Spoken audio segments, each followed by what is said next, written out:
All right, welcome to another exciting episode of The Real Deal. Happy Saturday. It is almost Thanksgiving, so got to get a show before Thanksgiving. So let's do it. Let's get it.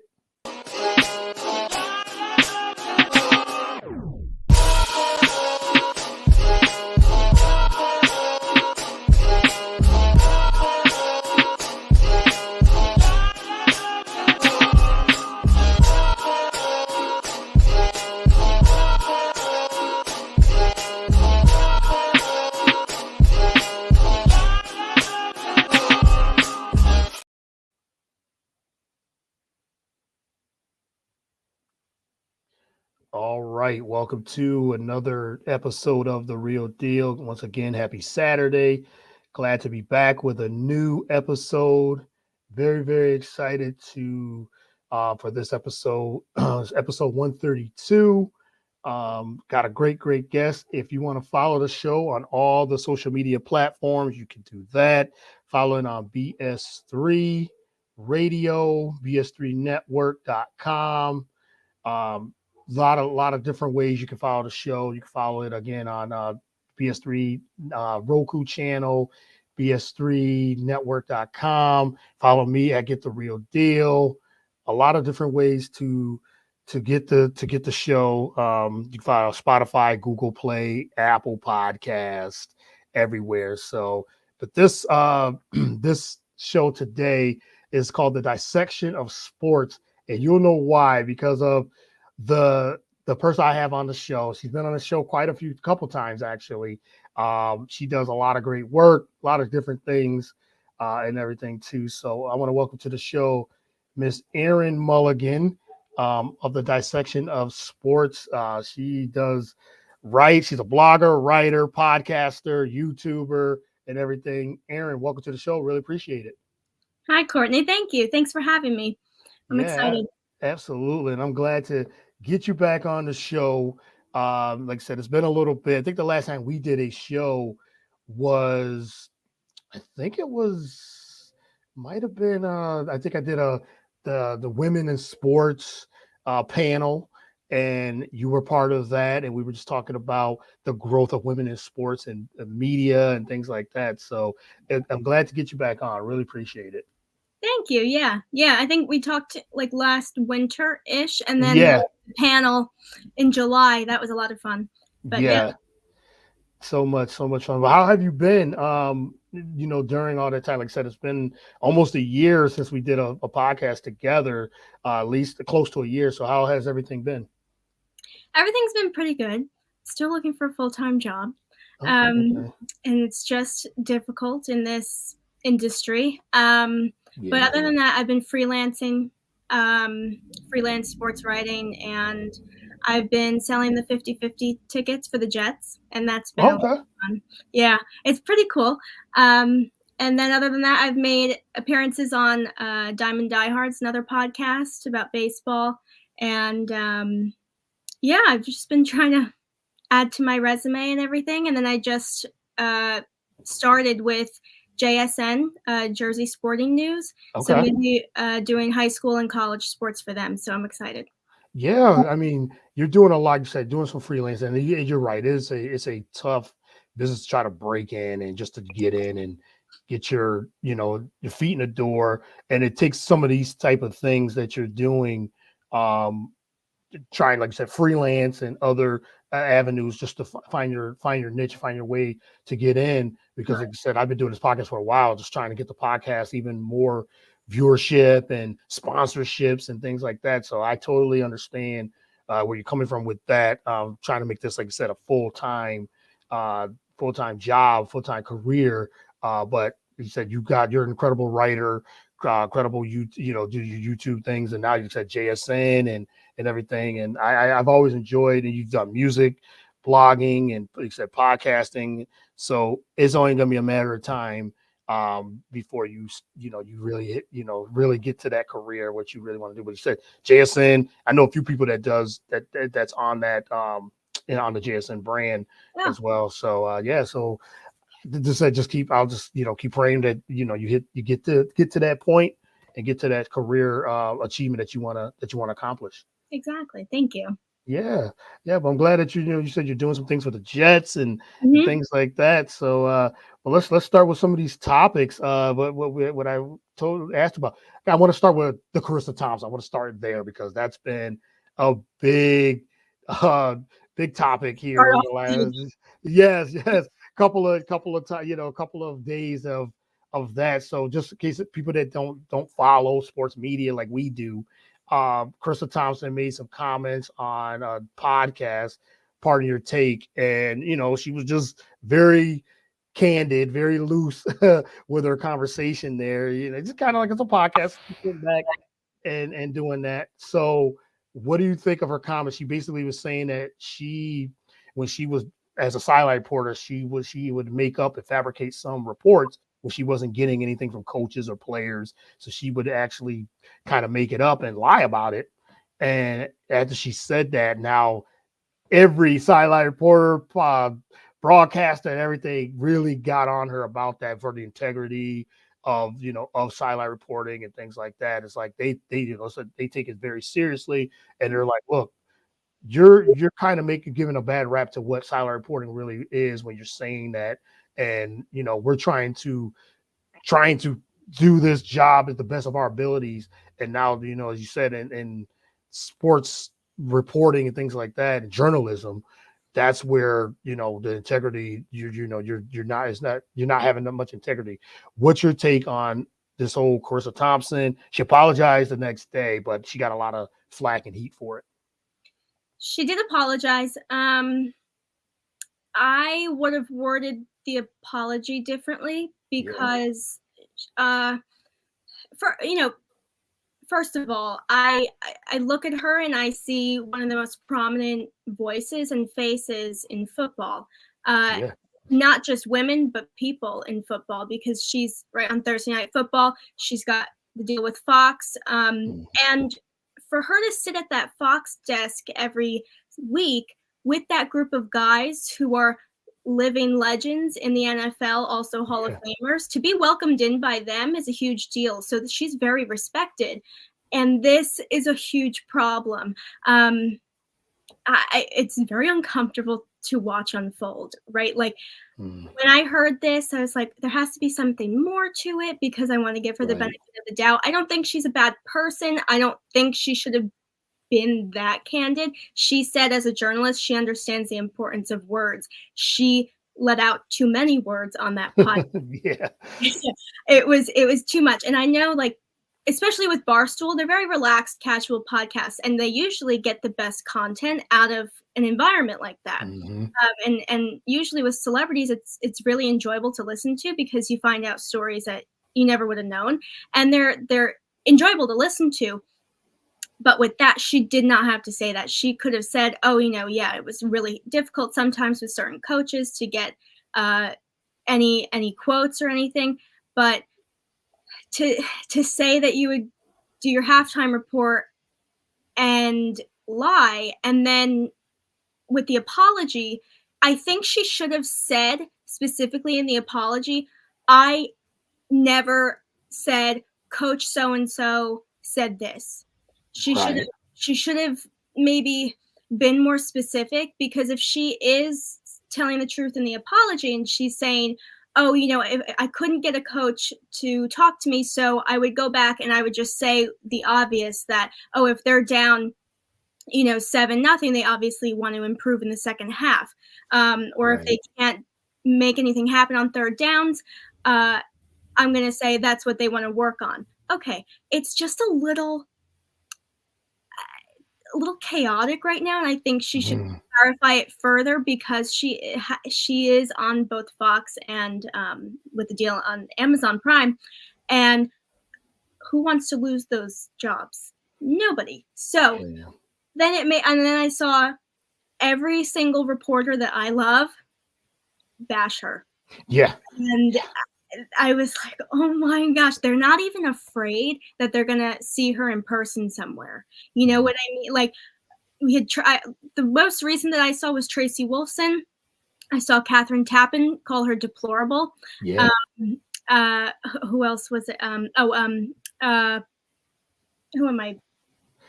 I I can't. got Andrea Kramer, Lisa Lisa Salters. Salters, That was yep, so. Jamel Hill. They've all really went at her. You're right, Yes. and there was a lot of comments. But yeah, go ahead. There was quite a few. Tracy Wilson, you said, yeah. Yeah. So And those are intimidating women in the workplace, and they've all, even if they're doing it now or they did it previously, they've all been sideline reporters, and they know how difficult it is.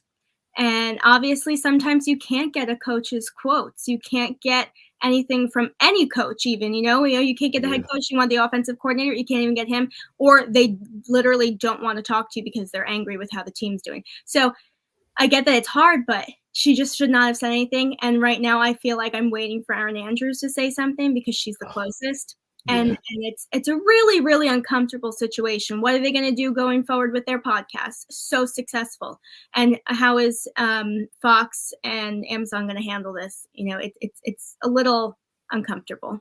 I 100% agree. And I like your take on it too, because as you said, it's hard enough for just in general, with the silent reporting jobs to get there and to get respect from that. And it's unfortunate that it has to be that way as women too, to get that. And then for someone as prominent as Carissa Thompson, as the voice, she's a strong voice. Hmm. Where she's come from as silent reporting to saying having those having that gig on Fox and Amazon, being the voice of on those networks. And now, like I said, words do matter. People do look up to her and see what she has to say. And now that it's out there, that stigma, it's almost like she should have just not said anything. Like if you're going to say that, if you already knew that, oh yeah, I've lied before, I've lied on my reports, you should have maybe kept that to yourself.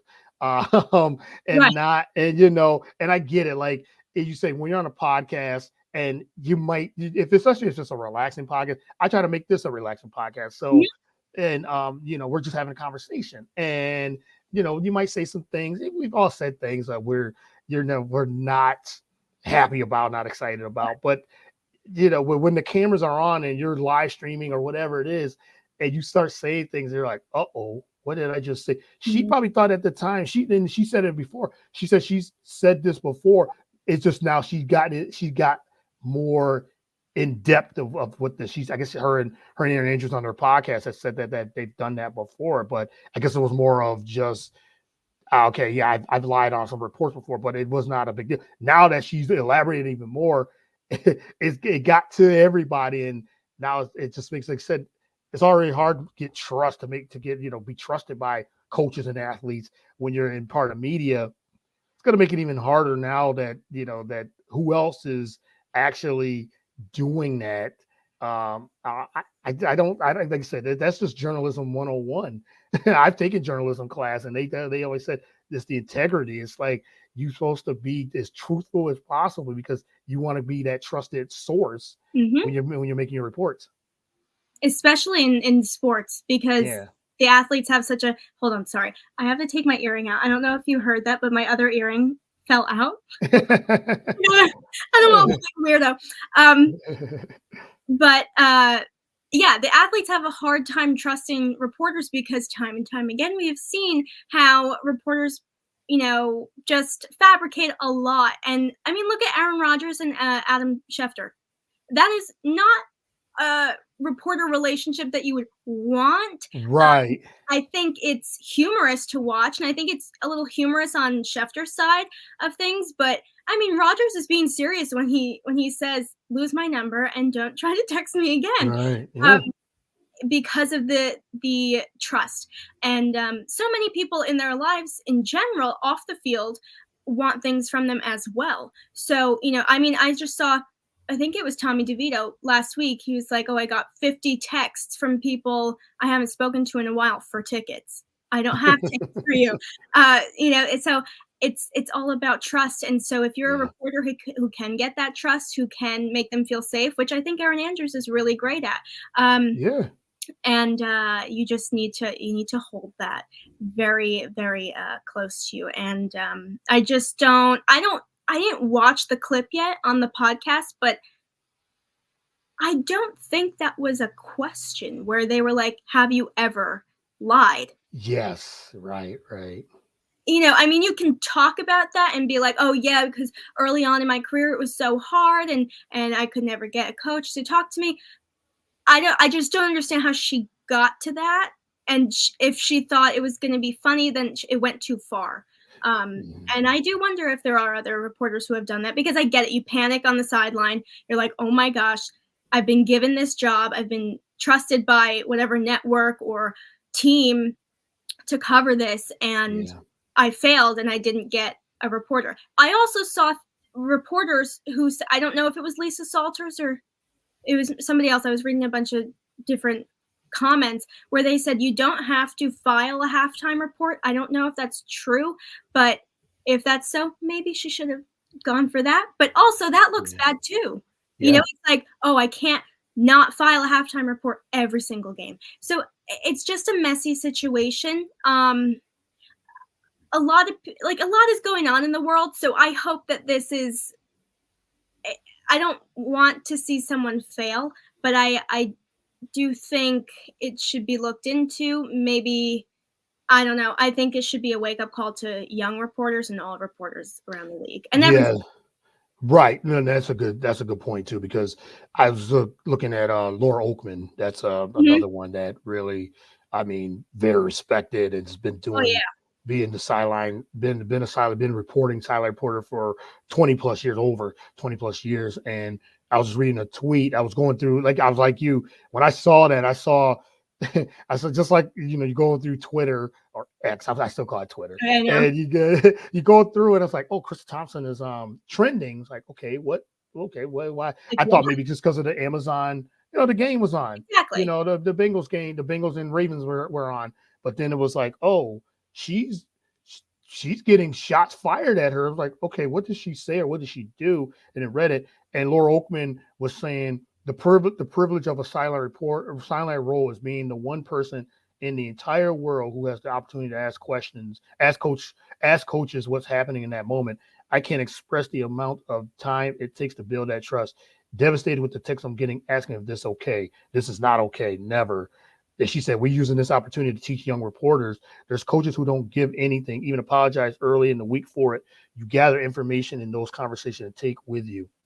He was looking for this. Hope he didn't see that. My point being, you prepare for just these incidents. So if you're not getting anything, basically she's saying, if you're not getting anything from these coaches, or you're just getting the, the basic spiel that they always say, they're not gonna give reporters much during the heat of a game in Right. halftime. She said you prepare for it. So you have something already, maybe a statement or something to say, hey, I talked to Nick Sirianni, I'll say. We talked to him, and you can see like they're down 14-3. He's very upset with the way this is going. You see at the games, like how the games is transpiring.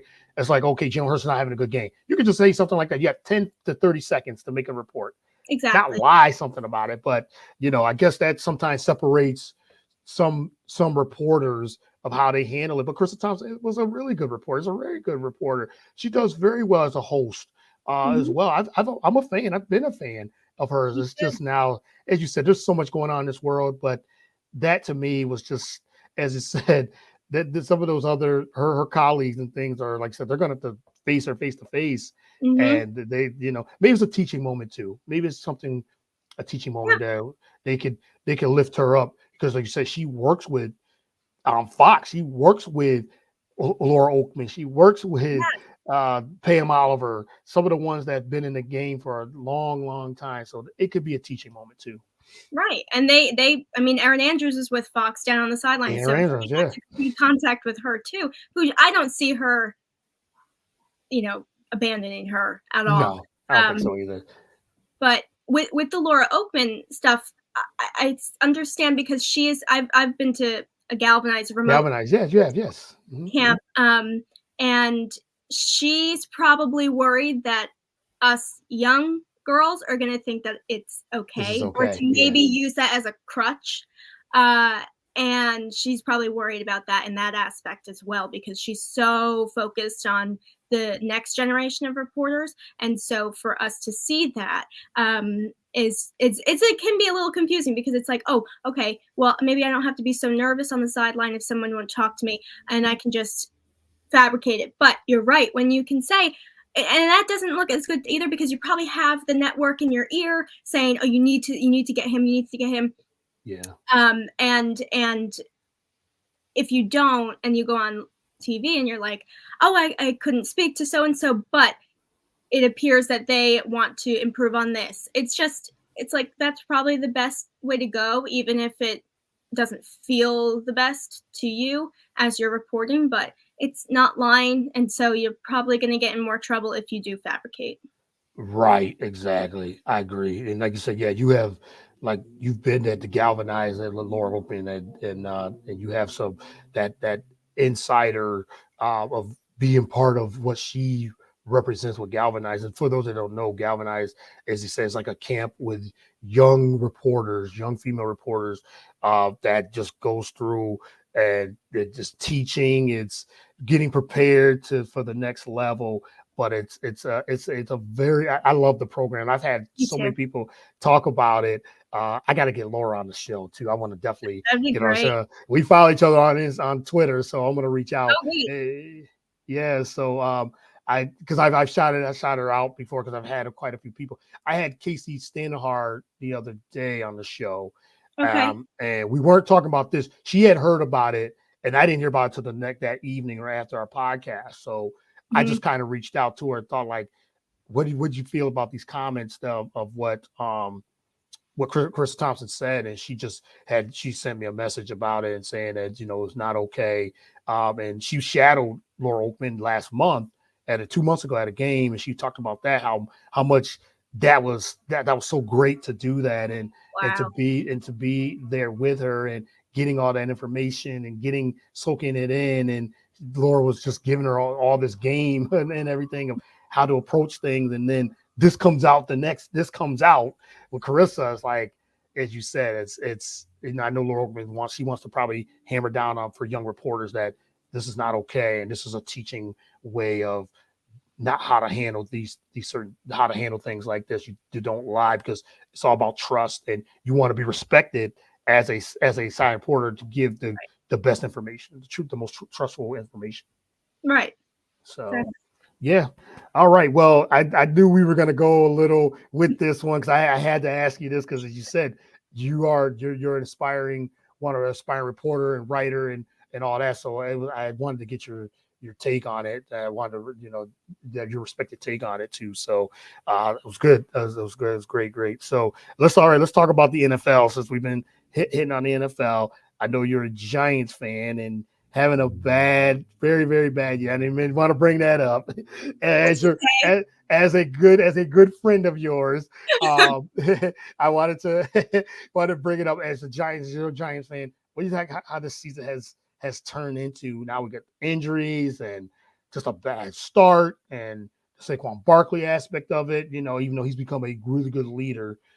With the way the season has turned out. But what do you think of the Giants and their season, and what do you expect? Like, I mean, they're going to probably lose a lot more games too, and For they got sure. a high draft pick.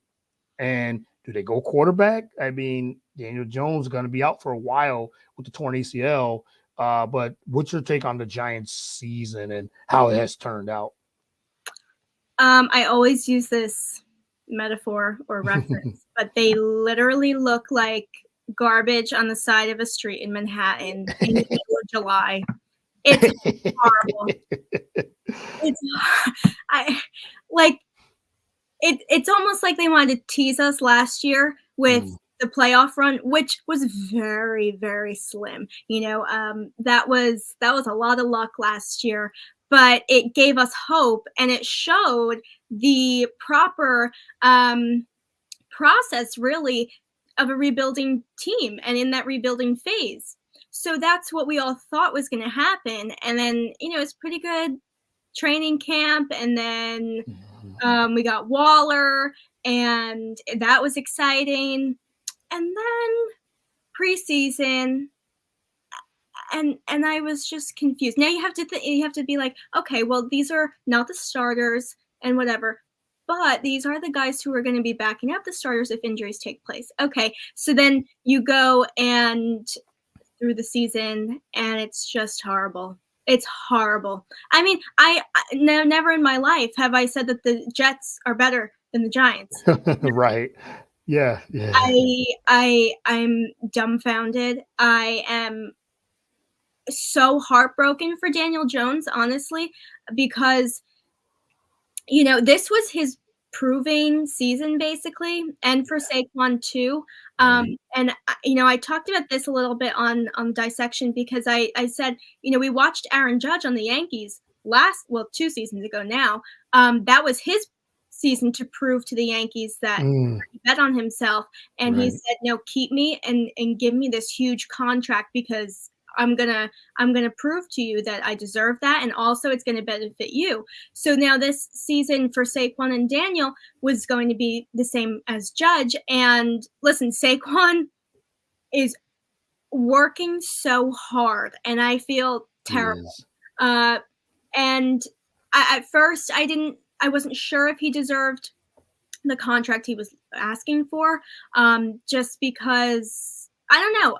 It's hard for me to say if he's better than McCaffrey or vice versa, but I think he's proving himself a little bit more now, and Yeah. he's doing literally everything he can. Everything. Get a little bit of yardage, and that's all. And for Daniel, I like it's just blow after blow after blow, because I thought he was going to be okay when he came back from this neck injury, and then it's just like the worst possible scenario happened with the ACL, and I just feel horrible.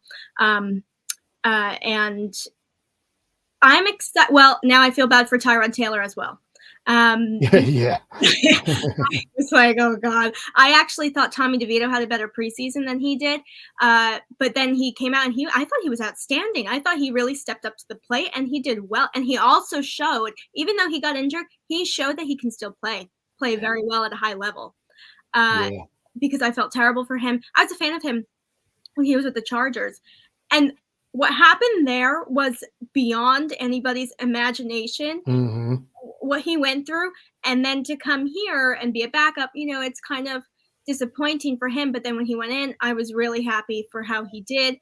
And then, another injury, and then Tommy DeVito comes in, and I was really ecstatic for that, because it's just exciting around here now, because he's from Jersey. He literally lives 20 minutes or so from the stadium and from the training facility. I mean, an Italian deli in Secaucus yesterday just sent him a chicken parm. It's like everybody's just so excited. He looks like a typical Italian guy from Jersey with the chain and everything. And it's just very exciting. All these Sopranos, Goodfellas references and jokes. And yeah, it's just hard to watch. I think there's a trust issue, definitely, and there's a problem with play calling. And it's never clear if Dable's doing the play calling or Kafka. And they showed that they did not trust Tommy in the first time he went in, which was horrible to watch. I never say this, and I said it. I wish they had just stopped the game.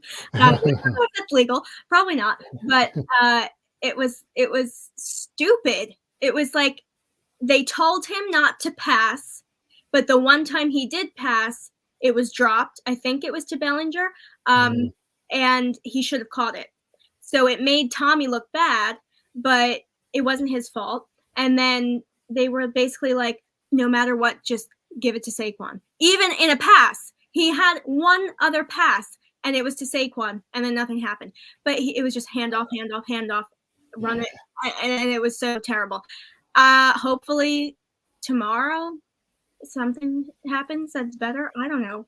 But the O-line is disgraceful. I think since Pugh has come back, they've improved, and so has the off the field chemistry, which is interesting. They didn't have anyone sort of as a leader, and so he's come in and kind of taken that position. And I hope things are getting better. I also read that Tommy DeVito has had a couple of the receivers over to his house for dinner and everything, so that's great, which I know that was not happening earlier in the season. And the defense, I don't really have words. It's good happening. Sometimes Banks does well. Dexter Lawrence is exceptional. He's the only really one that's noticeable. And I hope he never leaves ever. But it's just hard. It's terrible to watch. Yeah, I'm sure. I mean, it's because there was expectations for the Giants heading into this season. You said they made a playoff run. They got to the second round, lost to my Eagles, but it was like, okay, there's some hope. Daniel Jones got his money, and I know that was a controversial thing because some believe in him, some don't. I know some fans believe him, some fans don't. The media believes him, some don't. Yeah. And it's one of those things. And then when the right from the beginning of the year, right at the first game, losing to Dallas like they did, it's like, I know they was gonna pile up on him and pile up on the Giants, and then it just snowball effect. Dale Jones gets injured, Saquon gets injured, Dale Jones comes back, injured again. Now he's out for the season. It's like, okay, it's just a bad year. It's just one of those years where it just wasn't happening. And now you got, like I said, DeVito at QB. And if there's no trust there, you want to, like I said, you're gonna run Saquon to the ground and just run. It's like they gotta trust that he was your third string quarterback. Gotta trust him to at least he's there. Now he's your starter for the rest of the year. You gotta let him go through his lumps and go through. But as you said, there's some coaching issues. There's some trust with that. You say don't know if it's the coach, the offensive coordinator, Brian Dable. I mean, I know he's not on the hot seat, but this type of things that get a coach fired, regardless of how much he had a great year last year, and now look what Buffalo's going through. They're missing. They're missing Dable. They're missing that, and he's a really good coach. And I know, like I said, there's so many injuries on the offensive line, and that's not his fault. But it starts with the head coach. Unfortunately, fortunately, it starts with the head coach. So there's question marks there. So I don't know. It's a weird year it's been a weird year for a lot of teams in the NFL. Like the Bengals the other night. Yeah. I was so confused. And then the Broncos beating the Bills. I was like, what is going on? Yeah. And the Bills are supposed to be a solid team. Josh Allen is an outstanding quarterback. I will say he does tend to choke sometimes, especially in the playoffs. He has to work on that. That's a mental thing. So he should take advantage if they have, I think every team has a sports psychologist. He should take advantage of it. Why not? It's just how you handle the situation, because obviously he has the skills, the abilities, and I don't know. I'm a huge fan of Dalton Kincaid. I'm very happy for him because Dawson Knox, they're missing him. So, but I don't know. It's very odd. It was very odd to watch, and I was under the impression that Russell Wilson's just on his way. But maybe not, because I was shocked. They turned it around. Denver has turned it around a lot after getting beat 70-0, 70-10, whatever it was. I think 70-0 by Miami early in the year. Yes. But they've turned it around. Sean Payton has turned that team around. And with Buffalo, there's a lot of internal issues, it seems like, with the Bills, because the whole Stephon Diggs and Josh Allen, they're not on the same page. That's been since last season, the playoffs, and the Bills, like that window is probably closed because they've had their opportunities. So Josh Allen is an incredible quarterback, but the turnovers, it's like he's a turnover machine. Yeah. And he's not even looking for Diggs. And I've heard that, Diggs doesn't have a reliable second weapon. There's not an opposite of him. The Buffalo don't have that. But I'm thinking, okay, yeah, Gabe Davis he's inconsistent, but as you said, they have the tight ends. They don't run the football, so it goes to coaching. Again, it goes right to coaching. But Yes. Josh Allen, like, no matter what, Stephon Diggs is your number one guy. You still got to try to get him the ball, even if he is double teamed or triple teamed. I mean, triple team is one thing, but if you're not even targeting him, there's some internal issues there, and I think it's starting to creep up and really separate that locker room, because Buffalo is a very talented team. It's just one of those things where I don't know, there's something missing with that team. It could be leadership, could be a lot of different things, but yeah, it's a weird. And then he said now the Bengals losing Joe Burrow for the Oh my year gosh. now, and they were struggling beginning of the year. It's like, wow, some of these teams, it's like almost like the Kansas City Chiefs looks like they got a clear path. I know it's going to be some teams, but I don't know who's going to be their challenge now that, the Bills. I don't see the Bills. I don't see the Bengals. Definitely not the Bengals now. Who's their opposition? I know. Well, I'm kind of believing that theory with the Super Bowl logo, where the colors are supposed to be the teams that are playing in it, and people are saying the Ravens and the Niners. So Yeah, I'm Ravens, kind of believing it a little bit, even though the Niners are struggling. But yeah, the Chiefs are annoying because they're so good. They're like the new Patriots. They are. Yeah. It's a dynasty. Say what you want if you believe Taylor Swift's involved in their little doing well. But I don't know. They just rarely mess up, and it's fun to watch. It's fun to watch. I wish I knew what it was like to have a quarterback like Mahomes, because he is so reliable. Yeah. And I love watching him, especially on, I don't know if you watched QB1 on Yes, Netflix. I did. Yep. Wow. On Netflix, yeah. And he has a really great mentality where if he gets hurt, he like doesn't come off the field. No. It's He's like, not even a question. And then no. he curses at the coach, and I'm like, oh my God, it's great. And he is changing up his workouts to be a little bit more like Brady. He's taking care of his body like Brady. Yeah. And I think that's really fascinating, and it totally shows. I mean, he has God-given talents without a doubt, but yeah, I wouldn't be surprised if they go to the Super Bowl again. I know, and you know with me, and you've known me for the last year or two, and I'm a big Eagles fan, and I do have that QB1, and Jalen Hurts. I do have that, and they play on Monday night. They deem it the Super Bowl rematch, and how close we were of beating them with Mahomes with the injured leg, and he still was able to produce a Super Bowl win. I'm still a little bitter, as you can tell by my voice, but yeah, it was the way it went down. The Eagles had the lead, but I was on the other end, like telling my wife, I was like, this lead is not big enough. It's not. This is Patrick Mahomes on the other side, Andy Reid. Like, this lead is not big enough. They're up by 10, okay, but we got to really keep putting points up, and it was back and forth. And when the Chiefs got the lead, I was like, it's going to be tough to beat them. It's really going to be tough. And I know there was some questionable calls in the end, but I'm not going to just blame that. The Chiefs played an excellent game. The Eagles played an excellent game. Yeah, both teams did. So now I don't want to. I think the Eagles are having a tremendous year. They're 8-1.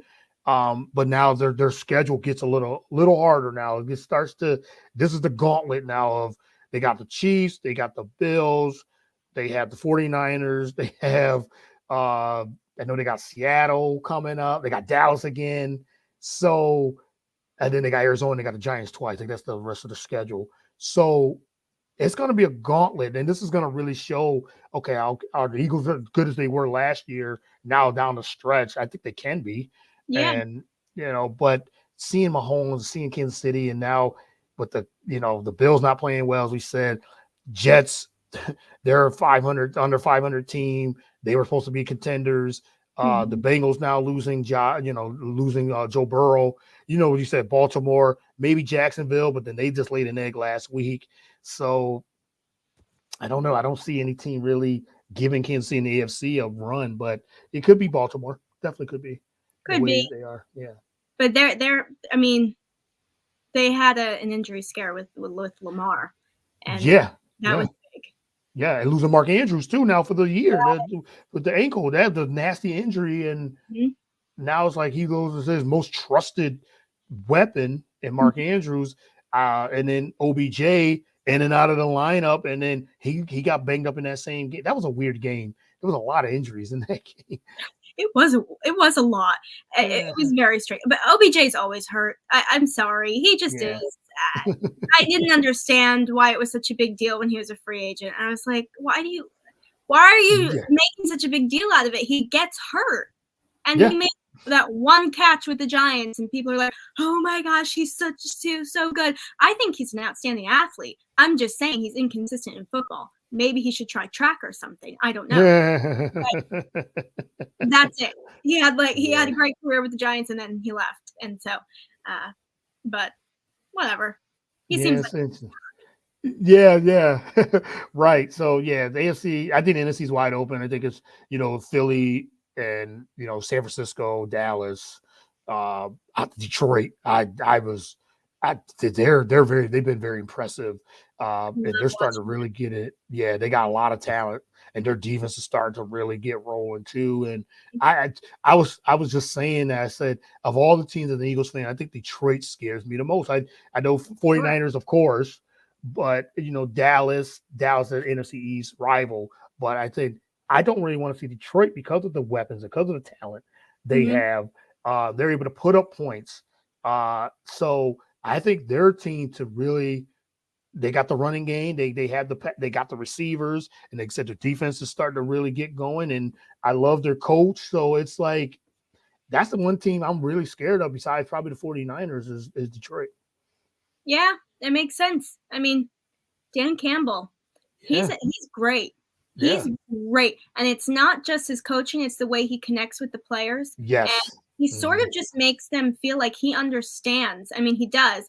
He understands exactly what they're going through, what they want to improve on and everything. Obviously, that's what you do as a coach, but it's on another level, it appears. He just Yeah. it's like, how moms say that they feel the pain of their children if they're going Mhm.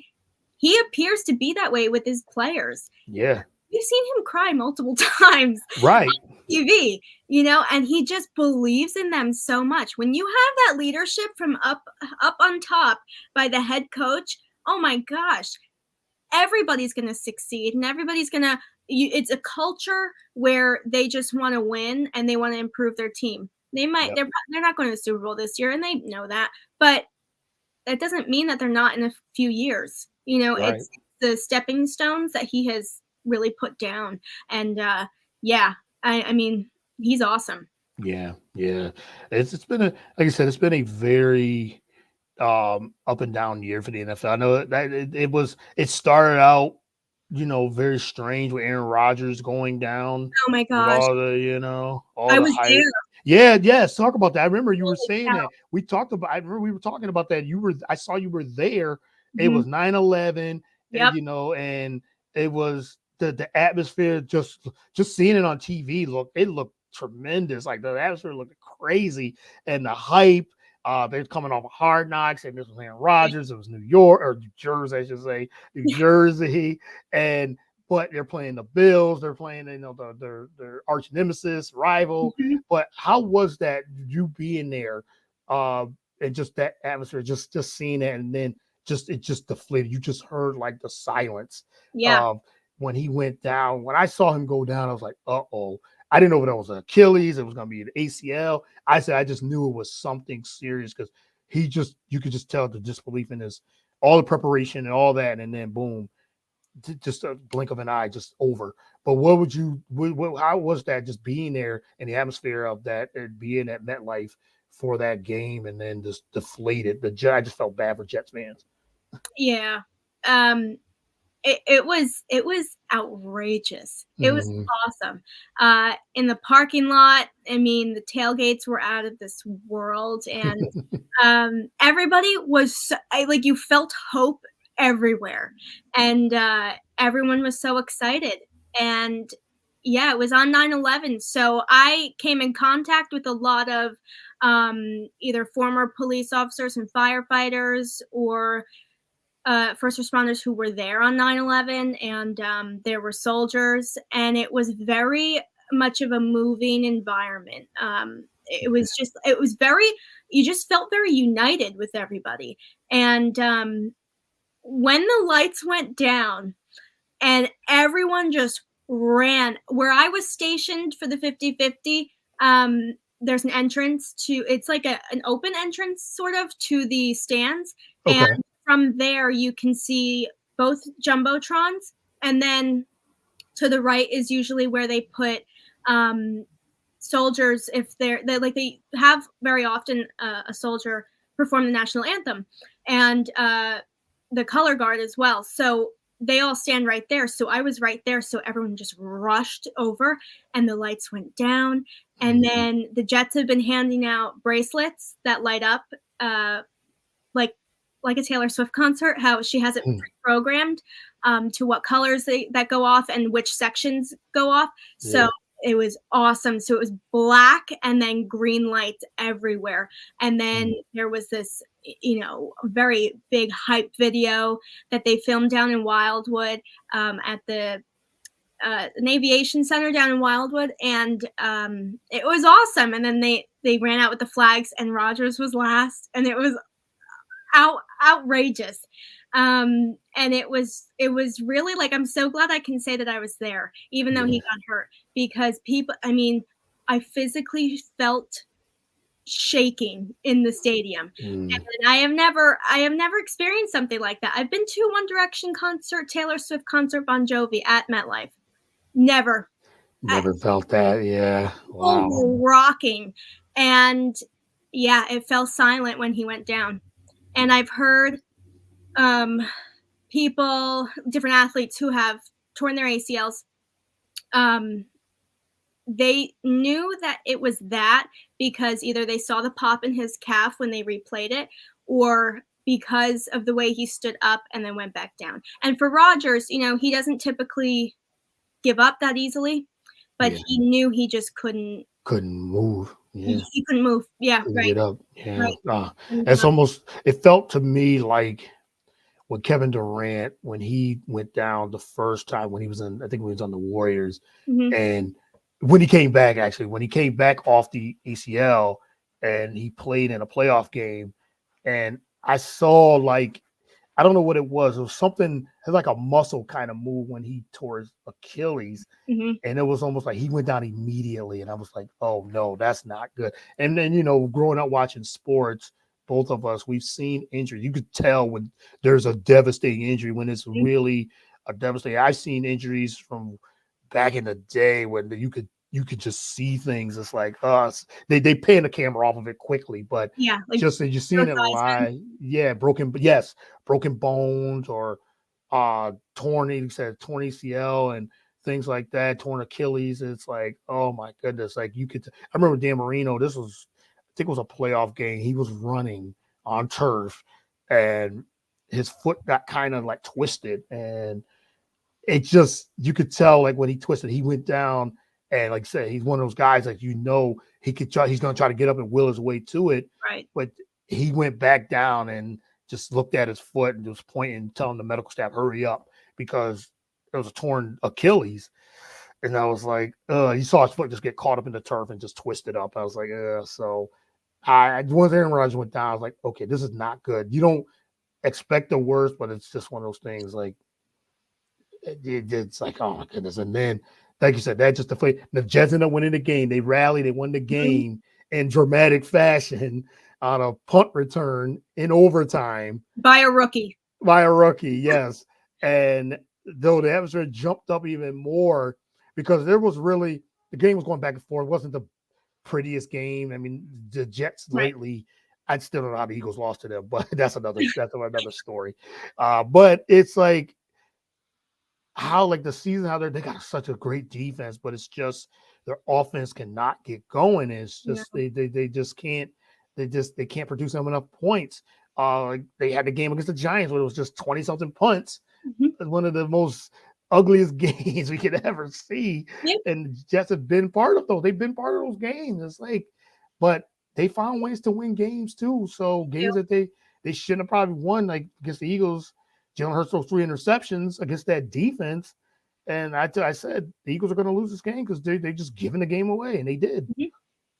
I know, and I thought this might be a redemption season for Wilson. I'd be like, oh, this is cool. Maybe he can show what he learned from Rodgers, and maybe even lead to a trade down the road. Maybe he could go somewhere else. Maybe not so much. I think he definitely cares. It's just not. Yeah. It's just not there because we all saw the videos of who was it? Was it Garrett Wilson? Was it Wilson or Sauce consoling him a few weeks ago? He was like, "This isn't your fault. We couldn't get it." And I don't know why they won't put Boyle in, because I saw Boyle with my own eyes when I went to the Giants-Jets preseason game, and I thought, wow, I thought he was really good. What do they have to lose at this point? Try it. Yeah, try it. Right. Not like you're going to bench Zach. Just try it. Maybe later in the game. I don't know. Yeah, they do something different because we know who Zach Wilson is at this point. We know that what he is and what he's capable of, not capable of, at this point, because they're losing games and they won a few games and they're thinking, well, maybe because you could have a great defense, but you always got to produce some points, and you can win. But even their play calling is they don't trust them, and sometimes they do, sometimes they don't. It's like these coaches are not trusting their young quarterbacks, and you're not going to win that way. You got to have your quarterback's got to make plays. You can run the football, you can have a great running game, and that can lead you to a lot of wins. But your quarterback's got to make plays when it counts. And if you don't trust them to do it, you're not going to win many games, no matter how good your defense is. You're not going to win. You're not going to. You got to put up enough points to win. And they don't. They say they trust Zach Wilson, and then when it gets to the play calling, they're very conservative because yes, he turns the ball over, he does all those things, but if you're starting him, he's got to let him play. But now you should probably bench him, like you said, and see what you got with experiment. But experiment now, But that's interesting what you said though, because we cannot ever see Saleh put him down. He's always defending Wilson, and I'm like, at this point, you're not even being realistic. I mean, every player has flaws. You can see Coach Reed go and criticize Mahomes, be like, yeah, he should have made that completion or whatever. Even the best of the best. Why are you so worried about? Sorry, but like, I don't know. Do I have this old school mentality? Maybe, but like, why is he holier than thou? Why are you so worried about his feelings? Right. Exactly. I don't know. Like, I don't get it. I don't either. But I know. But speaking of young quarterbacks, Tyson Bagent, I am a very big fan of, and I just wanted to get that in there really quick because I think he's going to do very well in the league. I know Fields is coming back, but they seem to have pretty good trust over there, and it's obvious with the Jets that it's not it's not correlating from the field to the press conference. You're defending him in the press conference. You're not trusting him on the field. So it doesn't make any sense. It looks really bad from a PR standpoint. It does. It really does. No, that's a great point. There's a lot of good. I mean, CJ Stroud, like, oh my gosh. Yeah, let's talk about the Texans and how much D'Amico Ryan starting with him first, the coach. Yes. And how they've turned around. Now they are in the they've been impressive, and they're in the playoff race. I know it's still a lot of games left, but the poise of what this young quarterback has been able to accomplish, and they got some. I knew he was going to be good, but it might take rookie quarterback some years, a couple years, couple seasons under his belt. But the confidence of what he has, CJ Stroud, and the ability to make plays.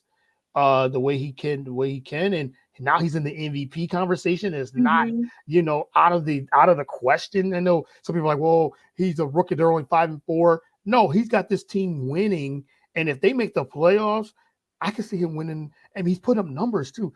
I can see him winning MVP. I mean, why not? he's making such a huge difference. And you're right. It sometimes does take a few years. We've seen the best quarterbacks, Aaron Rodgers, Eli Manning, Yeah. both backups, starting as backups. Yes. Tom Brady, Yeah. you know, Brady. Yeah. CJ Stroud does not need that. He doesn't No. need that time. And it's really remarkable to see the hmm maturity from such a young guy. I Yeah. know if I could do that, if I could act that way and be calm in the NFL, at our age. And he I wish JJ Watt was still on the Texans because they're doing so well. They are And doing I'm well. so happy for D'Amico Ryan because I liked him when he was with the 49ers. And I Yeah. thought, well, he's really great. He's intelligent. He knows exactly what to do, how to properly use and utilize his players and their strengths. And so they seem like a great hmm two of them. CJ Stroud, I'm so happy for him because yeah, I think there was a mixture of high and low expectations for him because he was so great in college, and then you worry, okay, can that carry over? Yeah. And I think we were a little weary in the beginning of the year because it's the Texans, and Yes. they have terrible luck. They just can't get it going, and he's just outstanding. The way he can read the field is so fascinating to watch. Um, Yes. in dire situations, he'll just lob it and it works out. So I don't know, and I think he's proved himself to it just makes sense the type of player that he is hmm personally as a religious person. When he went into the press conference, I don't know if it was last week or a few weeks ago, and he just sort of just talked about God and Christianity, and I was like, he has his head on right. He's Yes. very He grounded. gets it. He definitely gets And it. some young athletes might be scared to express their faith publicly, and that's okay. And maybe you're not a public person about your faith, but when he said that, it just made sense to me. How well he does, how he handles his situations, and I'm really, really excited to watch him, not just this year, but down the road. Yeah, me too. I'm with you, and that's I think that's one of the really good reasons me and you really get along and really connect because of our faith too. And Mhm. I'm with you on that. I love to see people just express their faith, express their love for God in general, just out in the public because they're Mhm. not ashamed. There are some, there's some that are, and they have that right if they want to, but Sure. I don't. I mean, he expresses that. And I love to see that too. And I think that's what makes him very unique in a way as well, that he's not afraid of that. Out and he's got the public platform to do it, and he Mhm. does it, and he gives honor to God first, and with his for his abilities, and to come away, from the games healthy first and foremost, mindset and body and all that. And then, like I said, he's using his God-given abilities and a talent to produce, and that's what he's doing at such a young age. So, Mhm. and I feel bad for Bryce Young on the other side with Yeah. Carolina, and it's not his fault. It's just No. coaching and just the situation he's in. They don't have enough talent. But CJ Stroud on the other end is really doing his thing and really got. I mean, they're right there in the mix with Jacksonville. They'd already Yes. beat Jacksonville early in the year, and they play them again, and they're a game behind for first. So it's gonna be interesting. It's gonna be an interesting race. That division with those two teams. I'm looking for. I mean, this football. Like I said, this football season's been so up and down, but So up and down. there's some good storylines. I mean, but you got a lot of injuries. There's so many injuries to so many. We talk about Aaron Rodgers, talk about Mark Andrews and Daniel Jones, and Saquon was out, and even Jalen Hurts, he's dealing with a knee issue, and Yeah. that's I'm very very worried. I know he said he's fine and he's going to tough it out, but I'm very worried about him because if he goes down, I don't know. I don't know. Right. Well, you got Marcus Mariota as the backup, but Unto God. yeah, so yeah, so No.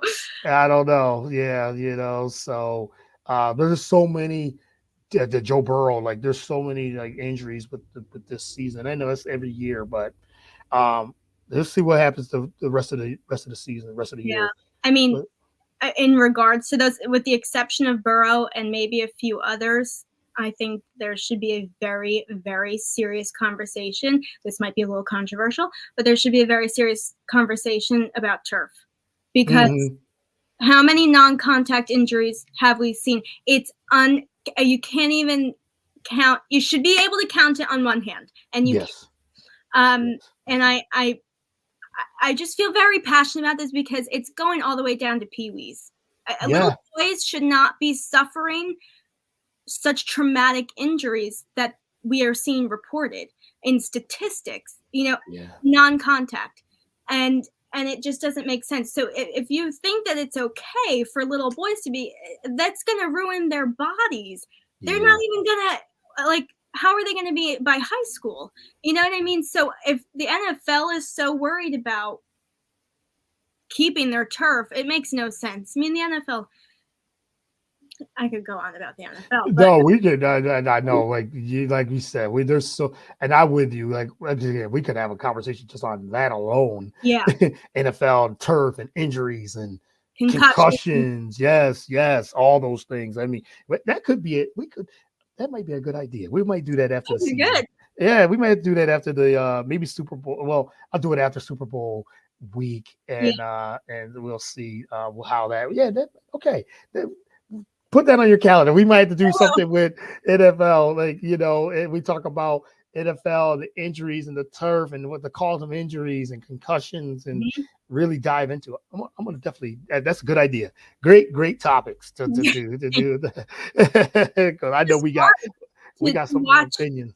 Yeah, because it's just hard to watch our favorite players go down for no reason, basically, and a majority of the players in the league right now were probably used to playing on grass growing up, and possibly in college. I don't know, it depends on the school, but it's sad. And so I think that should be taken into consideration. Obviously, except Burrow and a few others, because it was the hand, or the wrist. But I don't know. I just think about it while I'm watching. Like, no, I do too. I mean, we kind of think like, because it is that way. You're thinking, why is there so many injuries? Like, some of it's non-contact. A lot of it's non-contact. It's like because they get caught up on the turf and their foot and their leg, they twist the wrong way, and then it's like lower body injuries. That's going to be our next. That'll be our next podcast. So everyone that's listening or watching, that's going to be our next podcast. We're going to do a whole segment on that. We go an hour for that alone, on injuries and concussions and things like that. I can go back to the caveman era of why they should be on grass. Right, exactly. I would love that. I would love that conversation. Yeah. So, Erin, this has been always a pleasure, an honor to have you on the show. Thank you. I love your perspectives, the dissection of it. That's the name of your brand, the name of your podcast, and everything, your website and all of that. So dissecting anything of sports, media, culture, music, anything like that. So I've always appreciated you coming on the show.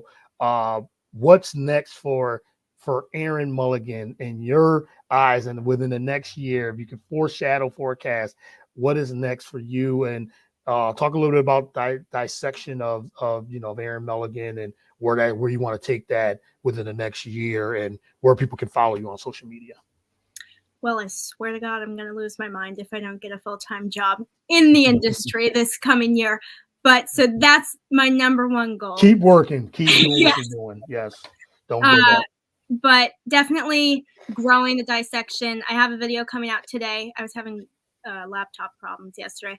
So I have a video coming out today about the Giants, Tommy DeVito, and just dissecting the criticism he's received. And then, just over the next year, I just want to grow it as much as I possibly can, and just see where things go. And I just am always looking to expand on connections and networking, and hopefully joining you on the Turf podcast.